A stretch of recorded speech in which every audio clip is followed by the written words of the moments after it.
This is the podcast that we ask our guests from in front and behind the camera, how did they get their foot in the door? What was the key to unlocking their success? What's their story? Our guest today started her career as a child star, from working with Jodie Foster on Contact, Julia Roberts in Stepmom, and coming of age with Donnie Darko. She's gone on to have a hugely diverse career, from Hunger Games to Into the Wild and Pride and Prejudice. We chat about the Michael Jackson music video that started her career, why the third time's a charm working with Kevin Costner on his epic saga Horizon, and why her most embarrassing moment was a sex scene. Our guest today is actress Jena Malone. Hello. How are you today? How's everything going? Good. Yeah, I was like running a little late, but then I was like, oh no, I'm on time. Yeah, you're bang on time. Yeah. Well, first of all, I am absolutely dying to see Horizon. It looks incredible. I'm a massive fan of Kevin Costner and Dances with the Wolves, everything like that. And I've been trying to get hold of a copy of it, but I haven't seen it yet. So I'm very excited. No Where do you spoilers, live? please. I live in Okay. London.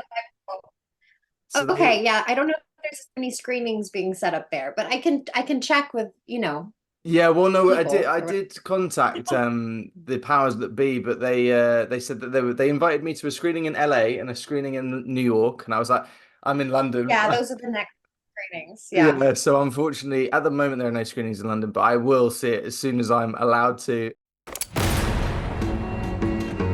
You and I are standing guard in one of the last great open spaces. That looks like a promising place. The place I might be able to see myself. You just have to stand at the river, and you can see what the men and the women up there see. That's what drove us across the ocean to this country in the first place. Hope. I'd love to hear from you, what your character's about and your experience on that film. Um, well, I've worked with Kevin before, and I worked with him on a film for Love of the Game when I was like 12 or 13 years old. I think I was 13. And we got along like a house on fire. He's a very wonderful presence on set, and he was very sweet with me. I just remember the scenes going really well. And then we worked together on Hatfields and McCoys. And that was a little bit more, we were like all in Romania for like 2 months, and it was definitely a bonding experience.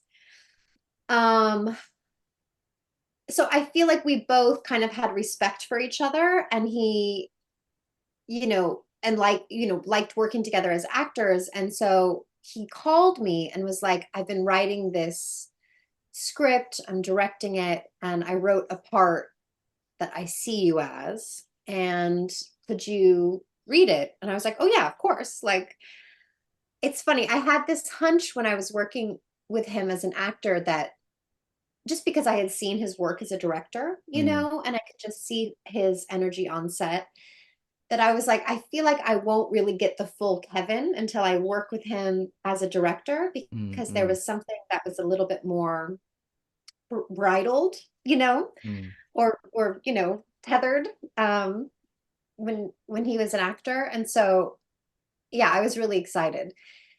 It's an incredible piece. It's like not just a multi-hander, but almost like a sonnet. It's built by many different choruses of actors.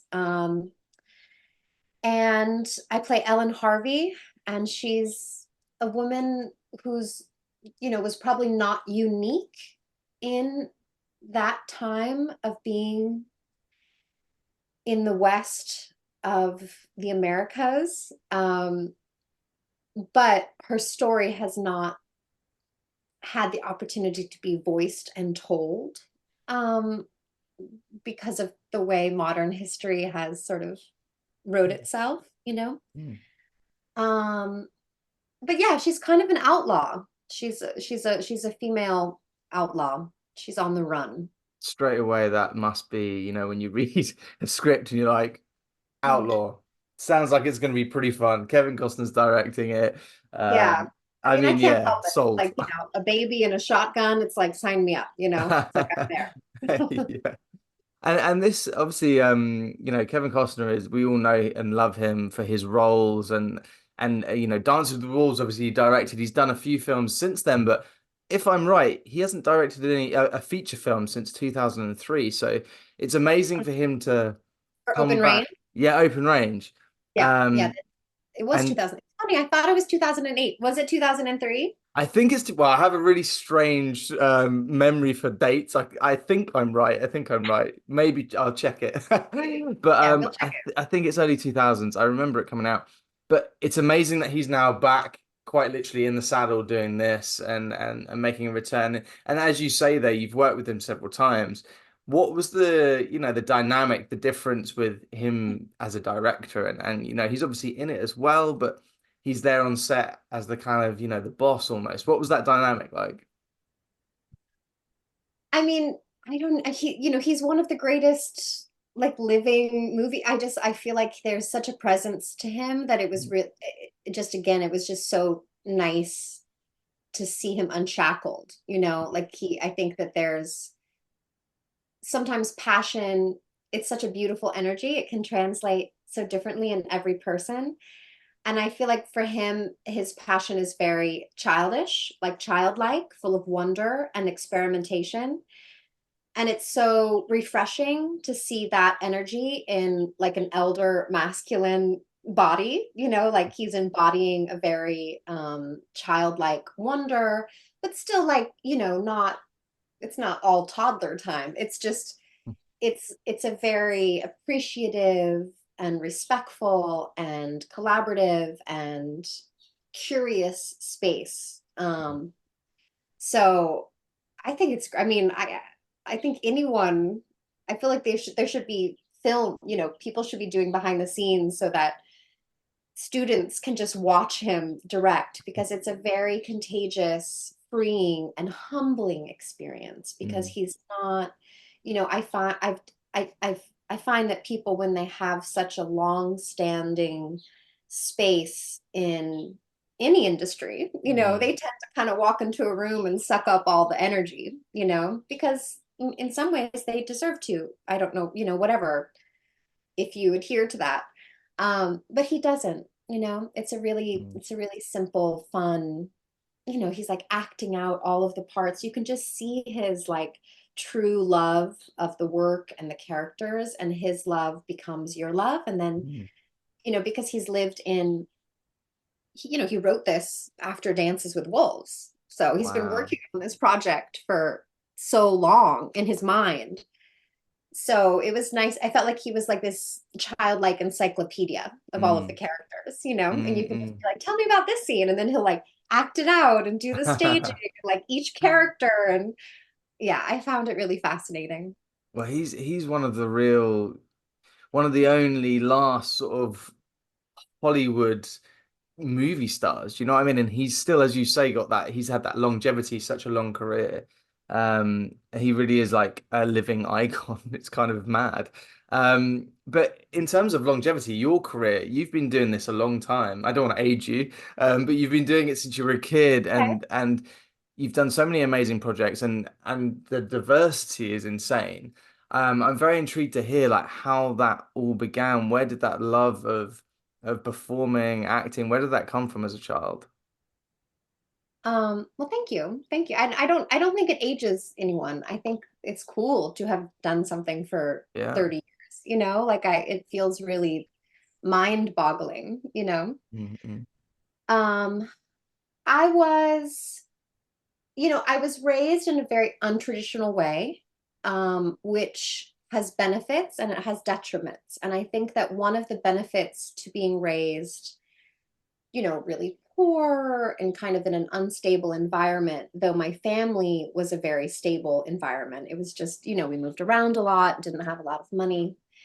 My mom, I had two moms who were lovers, and they weren't out because it was the 80s, and so it was a very interesting dynamic that they had to ride to be able Mm. to keep their family safe and also still love each other in a very different kind of world than it is today. So I watched my moms work their asses off, and I remember there was this moment when I was 4 or 5, I guess. Because I think all kids are just natural performers. Like embodiment and acting and storytelling is Mm. one of the biggest languages that a child learns first before they learn who they want to be and how they want to be in the world. I think it's definitely something that all of us need to experiment in and learn. And it's a really beautiful language of trying on other people's shoes and different embodiments and having curiosity about yourself and humanity. So I think that that's innate in all children. But so I saw my mom, she was doing community theater in like Reno, Nevada. And so I would go and just like be babysat backstage or like, crawl around the dark theater. No one knew what I was doing. It was like I had so much fun. But I remember I had crawled underneath the piano and it was a musical and I think it was Bye Bye Birdie and it was one of their first like dress rehearsals, I guess.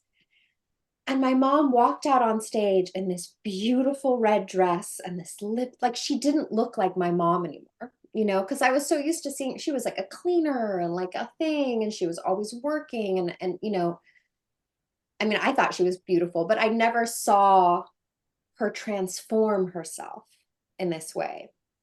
That felt so, and she wasn't doing, I knew, I mean, that it was like she just loved doing this. She wasn't getting paid. It was like community theater, wasn't a lot or whatever. And I don't know, it was really transportative for me. I was just like instantly like, whatever that is, I want to be a part of that. Like whatever that empowerment or, transformation, it seems so cool. Or like really also important. Like there was a survival thing in it that it was like, it was so cool to see my mom choosing that way to thrive, despite all of the shackles that had tied down her creativity, That's amazing that you can remember that key moment. Can you still Yeah. picture it in your mind, Yeah. the Oh, yeah. image? I'm like Yeah. going back into it in my brain. I'm like, oh my God. And it's so funny because I'm now like probably romanticize that moment. And I've talked about it enough where it's like, I obviously wasn't having that kind of like cerebral intellectual moment where I was like, oh, whatever, empowerment. But I do remember it being really impactful. And after that, like wanting to like audition to be in the community theater and like help out backstage more. And it was cool. It was really And cool. what sort of age were you around that point when that happened? When you sort of started getting Um, into it and non-professionally, just since I was 5, in like little plays or school stuff, because kids are just involved in that anyways, yeah, sure. Um, but then I think it was right before I turned 10. I was looking through the newspaper. It was like a job I liked to do to like look for cheaper housing and jobs that my mom could find and look at yard sales and stuff. That's like it's something like poor kids do. It's like so funny. It's like no one does that. But I remember seeing this like acting seminar ad, and I was like, it was like $15 or something, and I was like, my birthday's coming up. I want to go. I want to go to this like seminar or whatever and learn about it. And it ended up being like a complete fraud. They were like, oh give us all no. this money and we'll make audition tapes with you, which we didn't even end up getting to that point. But I don't even remember the name. The main person involved was like, I got you an audition. And I was like, oh, great. And it was for a student film in LA. And I was living in Las Vegas at the time. And so I convinced my mom to like drive me to LA to do this audition, and I booked it. And it was for Oh, like the lead of this student film. And so it was like a 4-week job. It was like they're on set every day. So that was sort of like, I just dove head first, it's like yeah. instantly like, yeah, it was cool. I mean, probably hard. I don't know. I remember being really nervous, but that the nerves settled down into excitement, Mm-mm. you know? Yeah, no, definitely. Because I myself am an actor, and I look back on. I wasn't as young as you when I started, but I look back on those first few jobs, and you think the amount of stress you were putting yourself under in comparison to, obviously for you, you've gone and done massive Hollywood movies. But I'm sure at that point when you were doing that short film, you were just as stressed, like trying to figure out and what you were doing and learn the lines and kind of being in camera for the first time as maybe, doing a massive film. It's funny how as a kid, it's all warped and all different. Do It's you not just remember? a kid though. I think it's everyone's entry points, Mm, right? Like if you yeah, didn't true. start until you were 40, you might also have a similar Mm, mm, excessive nerves to a lack of knowledge. And so then as you gain knowledge, the nerves kind of, very get true. Yeah. absorbed by like now you have experience and you know how to operate. But I think I think it's a very normal like first leap Mm, kind of mm, mm, experience, no mm. matter how old you are. Yeah, absolutely. I remember thinking I had like two lines in this first thing that I did. I remember just going over them like a madman over and over and over again. And you just think it's gonna be fine, like calm down, but it's easy to say that looking back. I saw that one of your correct me if I'm wrong, one of your first jobs was in a Michael Jackson music video. Is that correct? What it 100% was, yeah. Oh wow. What was the experience on that? I mean, that must be a bit, I mean, I guess as a child you knew who Michael Jackson was. What was that experience like? I mean, it seemed cool. It seemed really cool. I was a weirdo child. So I think because, and for whatever reason, my trajectory, like I was given a gift of a trajectory, and I'm like so happy that I honored it and had people around me that like let me kind of lead what I wanted to do. Mhm. But I think because the first script I got was like, the first job I got was like a lead in a film that was like a drama, that you had to, and instantly, I don't, maybe I'm more like, I was like a nerdy kid. Like I wanted to like break down the scenes and like learn the stuff and ask the Mm, questions.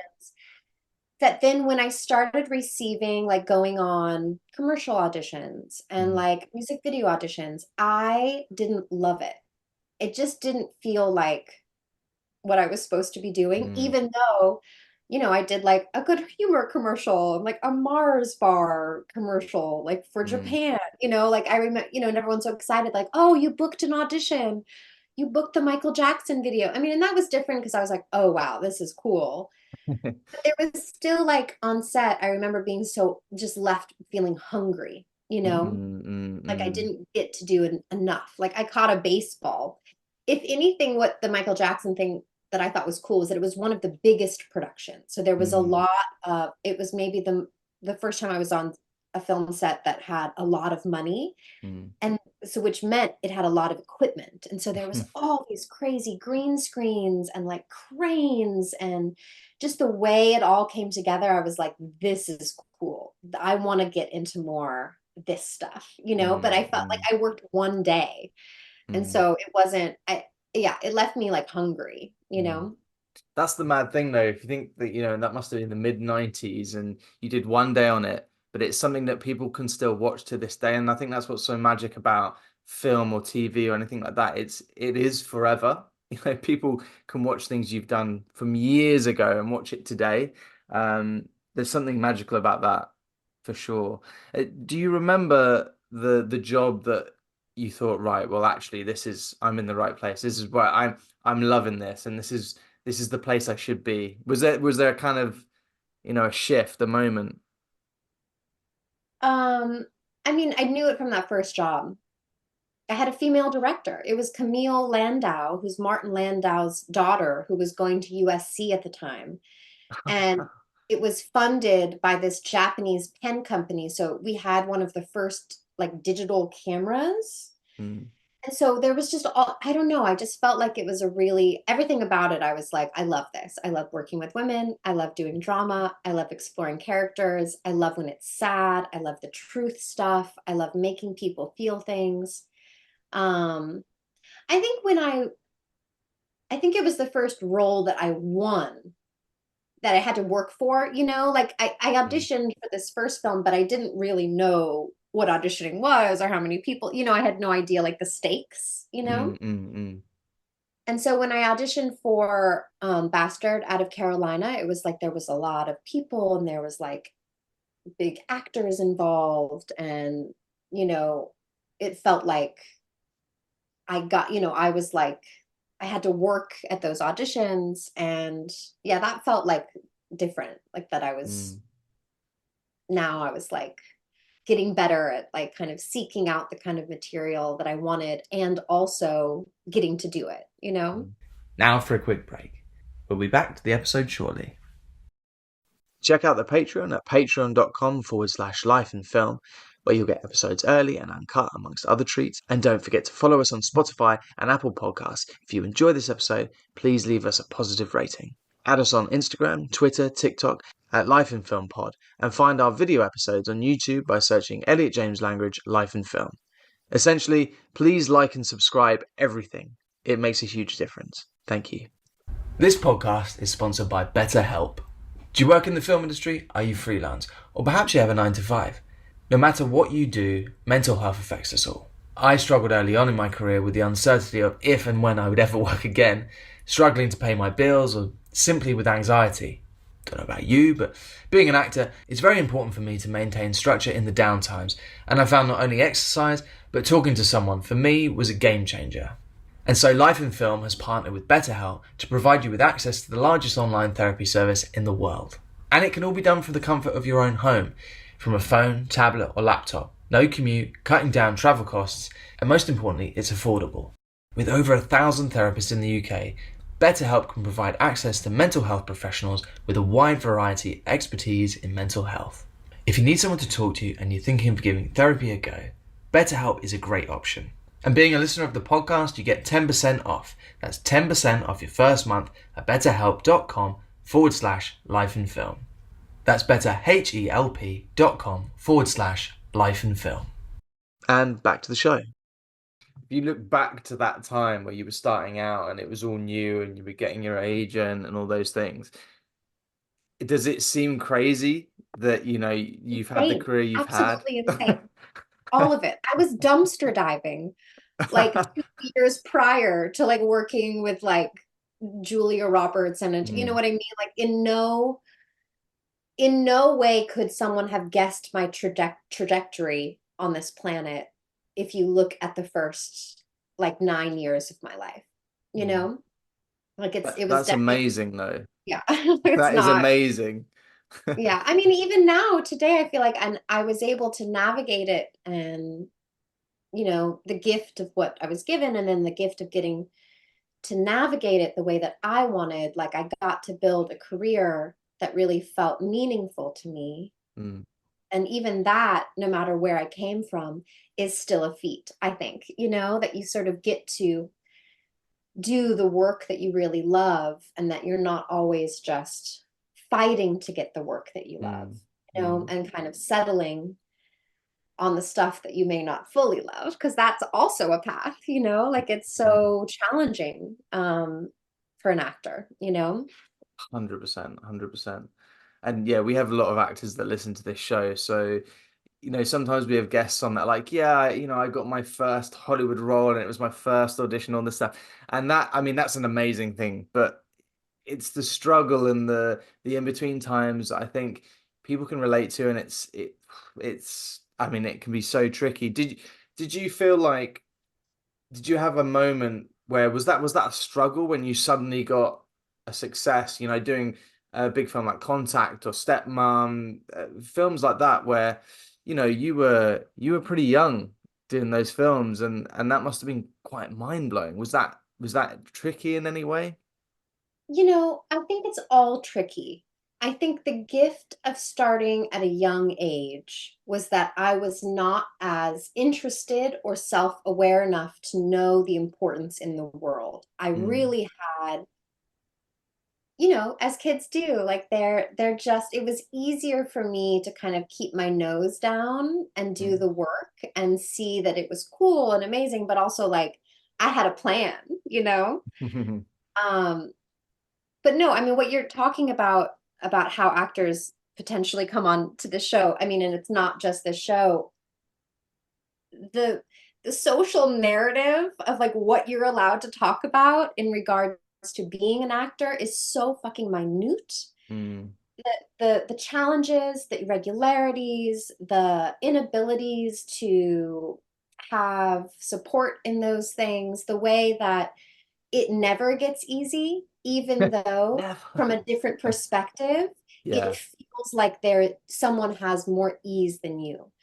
But Mm-mm. like, no matter whether you have no credits or all the credits or all the credits and it doesn't matter anymore, if you're in the middle of changing your look, if you're aging, if you're Mm. too young for a thing, I mean, there's always going to be, it's never, I don't think it's ever been perfectly easy, Mm-mm. even, and yeah, there's certain points in my life where I was like, okay, that was easy because there was like heat on my name and I was good enough at my job, that I was able, and I made right choices, Mm. but it's not like the careers have such an expiration date, I think, in Hollywood, like that kind of heat where you're able to be like, wow, I'm doing all these cool jobs and it's all amazing. That just disappears so Mm. easily, right? It's not something that you can have forever, Mm. So it's, Mm. I don't know, it's really, I think it's a really challenging thing. And I think acting is one of the most batshit crazy jobs. It's weird because like now as a mom and I'm like turning 40 this year, I'm just like, what is it? It's like so challenging. It's so weird. And I'm trying to have more of like a stable life Mm. now, because of my kiddo and he's in school and it's so hard to have like a stable, Mm. life. It's very strange. Still figuring it out, and that's why like someone like Kevin Costner is such an anomaly.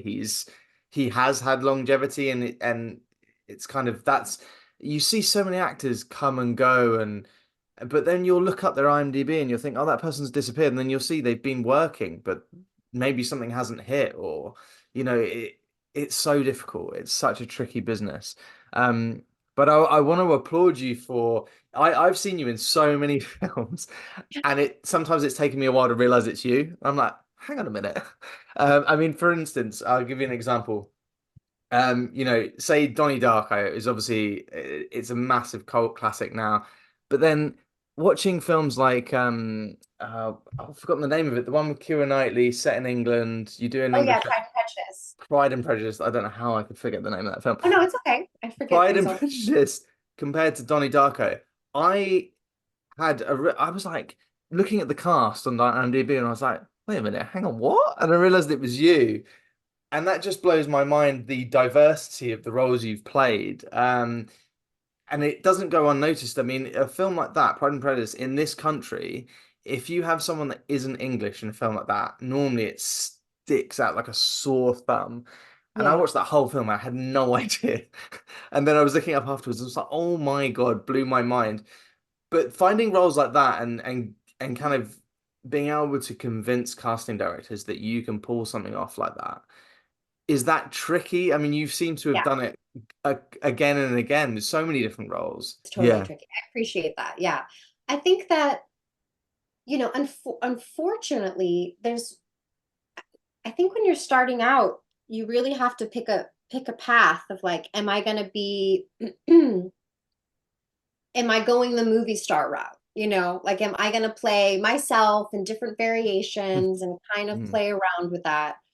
Or am I interested in character work? mm, Do I want to transform? Is it not going to be about myself in this? Like, is it, and you can do both, but I think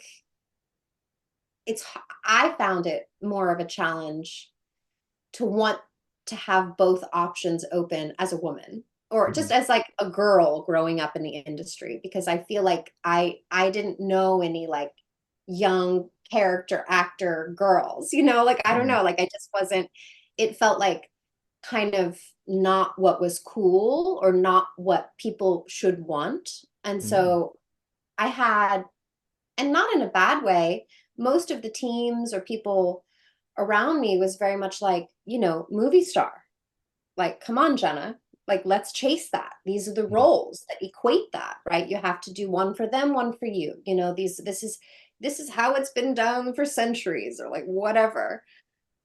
And I was just like, no, it's not, like I don't want that. I'm not going to have fun doing those things. And so I think the best way to like convince casting directors and to convince your team is to really have clear lines. You Mm, know, like I refused to audition for certain things because I was just like, I get it. It's 100 blah blah blah blah and it's a blah blah blah blah. I don't like the material. mm, And the ones that really make you sing, like clear the room. You know what I mean? Like really you have to own it in a way and really walk into the audition with it fully formed, you know? Like I feel like, yeah, I mean that was the only, because a lot of the times I people were flabbergasted by my choices, you know, like mm. not wanting me to take, but then, you know, I got an agent that I've been with since I was like 14, 6, 15. And she gets me, you know, Mm. but even now she's like can be flabbergasted by, you know, like it definitely I think a lot of actors, and maybe listen, I'm not even, I've chosen a lane that I'm very happy in, you know, but Mm. like success is different for each person, you know, like, but I think a lot of actors really let their team dictate, you know, a Yeah. lot of their choices and who they should be and what they should do. And I think there's a time and a place for that. If Mm. you're feeling like insecure about what to do next, I love hearing, you know, what the chorus, like what everyone wants to say.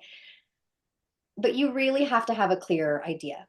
Mm. You know, Mm. if you're gonna shoot for the moon, you have to accurately aim, you know, and I Mm. think the doing anything and everything for me, um, it just wasn't the path. And it made it easier for me to open up riskier doors because I was so clear from an early age. Like Mm. this Mm. is what I want, you know?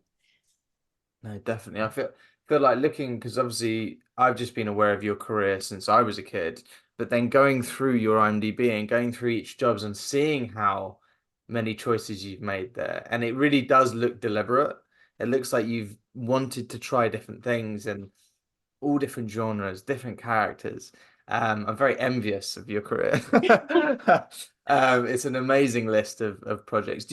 You've worked with so many great people, actors, producers, directors, all these huge teams. Do you have like a piece of direction from a director? The most memorable piece of direction. I put you on the spot there. I know. Pluck that Well, one out. it's weird. It's like saying what your most memorable kiss is, or you know, it's just it's Yeah. such an intimate experience that in 1,000 ways is unverbalized, Mm, you know, and in hundreds of ways is verbalized. And so sometimes how a director talks to you is key. That's the key in. That's how you get all of the downloads, you know? mm, But not all directors have that link. That's not how they get to their actor. Some like to do it non-verbally through staging an environment, you mm. know, staging an atmosphere that then you kind of get to just walk into an experience. So no, I don't think that I've had like one time where a director was like, this is, you know, and it like blew my mind. I feel like all of it's so valid, you know, like every single director I've worked with, I've learned things, I've hated things, I've, you know, got angry, I've, you know, had the best time. Like I feel like it's always so different, you know. Mm-mm. I guess when you've done so many, different jobs like that as well, it's very difficult to just pick one. More what's funny is more, of course, this is how trauma works in the body. Like I have more of the things that I hated, like the things that Remember really all like the bad. really I never want to repeat ever again. And then all Yeah. of the good stuff kind of blurs into the cracks of like, oh no, that was a great job, we're still friends, you know what I mean? Yeah, yeah, no, definitely. There's always that fear that, you go and do a job and everyone's going to hate each other and it's going to blow up and the film's going to be a nightmare. And I can imagine that's always like, when you're signing up to something, you're like, I'm signing up to, a long period of filming somewhere and it's, You it's have a no lot of idea. decisions to make. It's so hard. Well, because it's not just the director, it's a whole, I mean, it's such a circus, Mm, and like it tends to all, one bad apple, it's like the whole experience yeah. changes, Don't but they? it's hard working with directors that are not just have, are not kind, or you know what I Mm, mean? Like they yeah, have, of course. it's not even kindness really. I think that conflict resolution is not taught in schools. Mm, It's barely taught in our households. How to really sit in conflict, whether it be as simple as you like green, I like blue, mm, or as complex as changing the entire direction of a character or the direction of a boat in the water. mm, I think that not everyone is wanting to be their highest, or hasn't arrived at being their highest self yet, but mm. I'm rooting for them. Yeah, usually those people get weeded out eventually, don't they? If there's not someone that's not very nice Do to people they? on set. I don't know, I hope. I don't know. I feel like the tide is changing a little bit though. I feel like, Yeah, maybe they do more now. Maybe yeah, they do more. there's certain monsters in the industry that have been locked away, thankfully. But yeah, no, it's one of those things, isn't it? Hopefully the good people are the ones that, get Yeah. left and actually get the But even jobs. but even just to kind of throw my own self under the bus, I think that we're all monsters, right? We Mm, all have the capacity to be angry or insecure or humiliated and not operate from our highest self, you know? mm, And I think that what's amazing about the nature of film work is it's very spontaneous, it's very fast, high risk, high reward.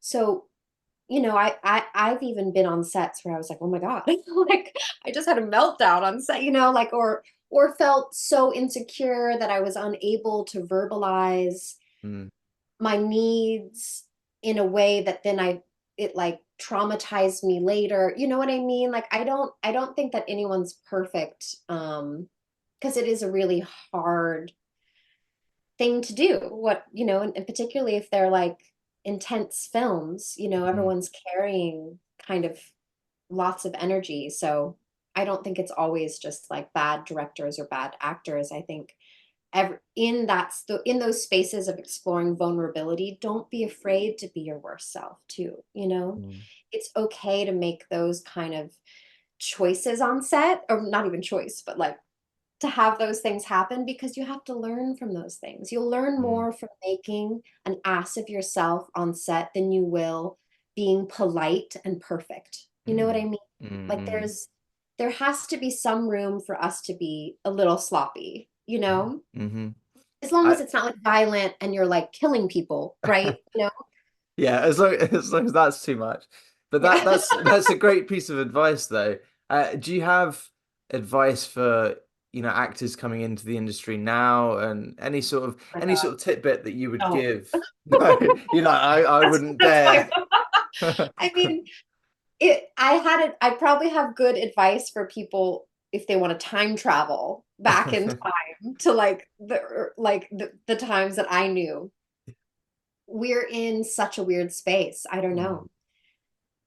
I mean, I guess the only thing that I would say is like only the hungriest are going to survive this, mm, and it really has to be, and you have to think outside of the box right now, because there's so many people out of work. The independent film industry has dwindled down to tiny, tiny, tiny amounts of things getting financed. And all of the other work are tied to 6 tech companies that our guests are also movie studios. Like it's just the weirdest time I've ever experienced in Hollywood. I mm. do believe that filmmaking storytelling is in a crisis state. It's like we're kind of in the emergency room Yeah, in a lot. I definitely. mean, not everyone's talking about it, but I'm not really scared to talk. I mean, it's just what's happening. I'm like Mm, receiving the information. I don't know why more people aren't talking about it?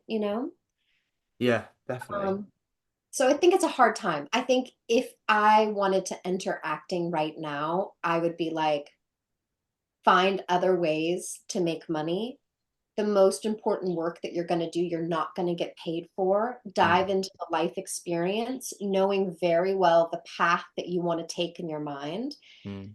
and keep, you know, building that path richly with your imagination and your actions and your adventures and what you're learning in life, so that then when we're out of a crisis space and there's more opportunities for us all, you'll be able to dive headfirst, you Mm, know. mm, mm. But I I love think it's that. a challenging time. I mean, I've been out of work for almost a year. Like, you know, like it's like That I can't blows my get a mind. job to save my life, you know? Yeah. That's the Ugh, crazy thing, that it just we've obviously had the pandemic, we've had strikes, we've had all these things, and it is a weird time. It is strange. But I mean, the pandemic was kind of nice in a way. Not the out all the bad things that happened, but in terms of the industry, it was the first time ever, actors were going, everyone's out of work. It's not just me. yeah. Yeah. Everyone is at home. Even Tom Cruise is twiddling his thumbs right now. So it's kind of it was a really odd time. But hopefully things are, you know, going back to normal. But as you say, the things like the box office and stuff at the moment, There's no movies that, normal to go back to. I mean, that's the thing. I yeah, think it's too simplistic to think that it's just from the pandemic, mm, because, you know, the death of Blockbuster. I mean, we've been on a path, and that's just how naturally it works, right? You have, mm, it's like the definition of paradigms, like they're sort of born from a technological advancement. And so every time there's a technological advancement, we get this like 70-year bloom of like innovation and creation, but then it kind of dies off.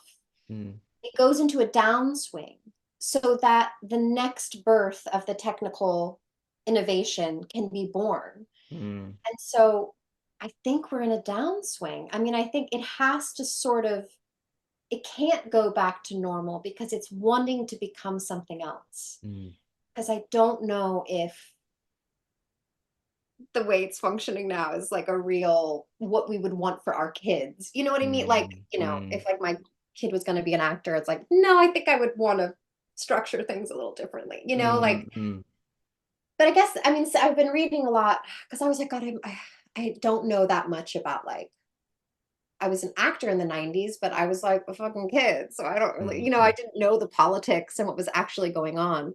And so I've been reading a lot about like what was happening there in the studio system, and how all of these directors were not getting the choices, and there was no money. And so people, you know, it was really the birth of the independent film movement, not just, but more like that there was an audience for it, right? There was Mm. always independent film. People will always be making it, even from the beginning of celluloid, you know? Mm. But it was more the interest of it. The audience evolved right with the filmmakers, you know, and it started this entire beautiful alignment of like a revolution of independent film. Mm, mm. And now it's sort of like independent is now where the studio is, and this, I mean, where it's all kind of living in the same box. Mm. So it's very hard for the creators to really feel aligned with the audience, you know, but maybe it's a good thing. I mean, maybe it's going to crash and burn, and, you know, something Maybe, and then amazing it'll is gonna, rebirth. There'll be something. yeah, I just, with streaming and with AI, there's so many. It's kind of scary, like the death of cinema and everything else like that. And I hope that cinema keeps going, but AI is getting terrifying.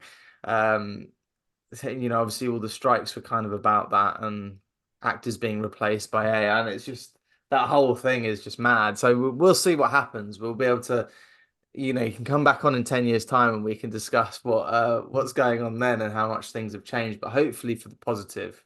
As you say, it yeah. may crash and burn, but something may come from that.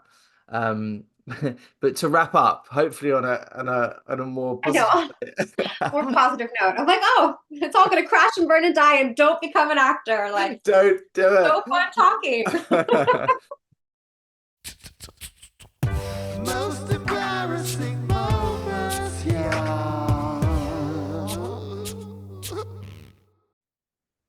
I mean, the first thing that popped into my mind, and it's a very like femme journey. So I mean, I don't even know if it's like appropriate to talk about, but I had to do this sex scene um, on this film, and I was like, they were gonna see my back, and so there was gonna be this like sheet that I was like sit on a sheet because I couldn't wear underwear on top of the person, and I was like, okay, that's fine, you know, because it's like a certain shot.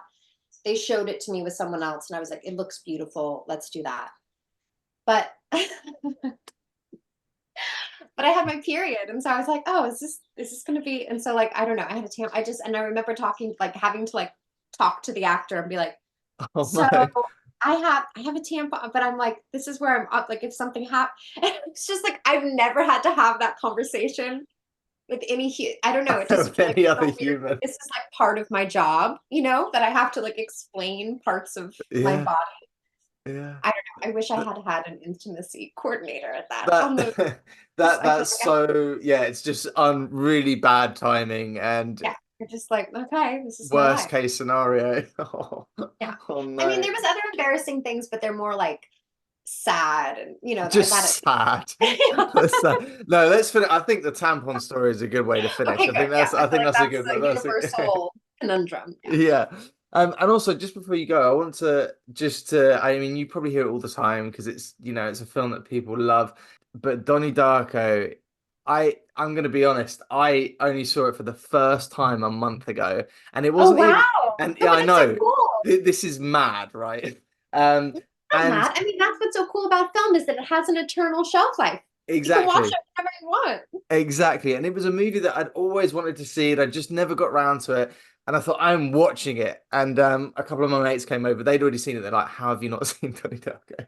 And we watched it. I absolutely loved it. It's such a great film. And I'm just kicking myself that I didn't watch it 20 years ago when it came out. But yeah, what an incredible film to be a part of. And yeah, I'm just a bit ashamed. I only just got round to watching it. But it was the reason I watched that and I was like, I need to have you on the podcast Oh, I because appreciate that. I mean, and as you say, it's just amazing that a film like that, people can watch many years for the first time, years later, and enjoy it as much as people saw it in the cinema. But I wanted to be honest. I felt like I was kind of hiding a secret there, having not seen it. But I just wanted to get that out there. But No, that's fine. That's fine. I mean, I thank you. love that film. I'm so glad when people see that film. I feel like it has something to offer different audiences at different times in their life, you know? I promise I will let you go, but I just want to Okay. ask, did you have any inkling when you were doing that film? Because I mean, obviously the script's incredible. No inkling. No None whatsoever. inkling. I mean, I knew it was going to be cool, but I thought it was just going to be like I was going to like it. Like me and my Yeah. friends were gonna like it. Like I knew it was going to be like a really cool independent film, but Mm, I didn't know that it was going to have the trajectory that it did, you yeah. know? It's amazing. But Yeah. anyway, that's a high. That's a high that I want to finish it on. But Okay, thank you good. so much. This has been a real Yeah, it was so pleasure, and fun. I'm a Thank you. I'm so huge fan of excited. your work. So this is no, I've really enjoyed this. So thank you so much. Yeah, I'm going to listen through more of your podcasts. I'm excited. Oh, thank you so much. I appreciate it. And all the best with Horizon as well. I mean, you're not going to need it. I'm sure it's going to do amazingly well. Yeah, But we'll see. I'll let you know when I've seen it because Okay, I'm good. gonna Yeah, please do. eventually I'll get a copy of it somehow. But Okay. all the best and have a great day anyway. And thank you for taking the time. Yeah, of course. Thanks. Have a great Take day. care. Bye. Bye. Bye. Thank you to our guest Jena, and thank you to our team at Entertainment 360. As always, thank you to our sponsor, BetterHelp.